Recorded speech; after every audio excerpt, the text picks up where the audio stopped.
Hi, I'm Brian Francis from Billy Beck III Personal Training Center, and today I'm going to show you how to do rotator cuff exercises.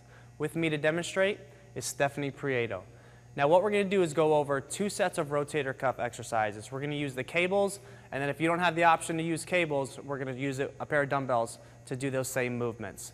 Now the first movement Stephanie's going to do is she's going to grab the cable, and keeping the elbow in tight, what she's going to do is simply just move the arm out. What this is doing is external rotation. So the rotator cuff muscles of the shoulder, they do internal, external, upward, and downward rotation of the shoulder. They're very small, intricate muscles. They stabilize the shoulder, and most of the times when people have shoulder injuries, these are the muscles they're injuring. So they're very important to work them out. The second movement she's going to do is she's going to grab it with the opposite arm. And this time, still keeping that elbow in tight, she's going to pull in. This is internal rotation. So the same exact movement, but on the opposite arm. And very simple, to switch arms, all you would do is rotate to the other side, perform the same movements. Then the last movement she's going to do on here is upward rotation.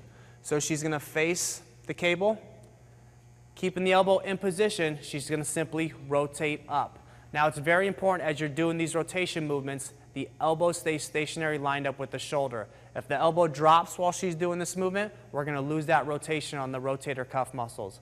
Now if cables aren't an option, have a pair of dumbbells, what you can do is grab a pair of dumbbells, always light when you're working the rotator cuff muscles, always with control. What she's going to do is start with the ends to the side. She's going to rotate out, then rotate up, rotate forward, and then back into the side again. And she's just going to follow this pattern. It's out, up, forward, down. Now remember, anytime you're working the rotators, always keep the movement slow and controlled. Start with a light weight and always perform it at the end of the workout. You'll see a lot of people make the mistake of doing these exercises before a workout as a warm-up. They challenge them too much, and then what happens is that they get shoulder injuries. It's these small rotators. So you don't want to fatigue these small stabilizer muscles before you do your heavy movements. So I'm Brian Francis, and this has been How to Train the Rotator Cuff Muscles.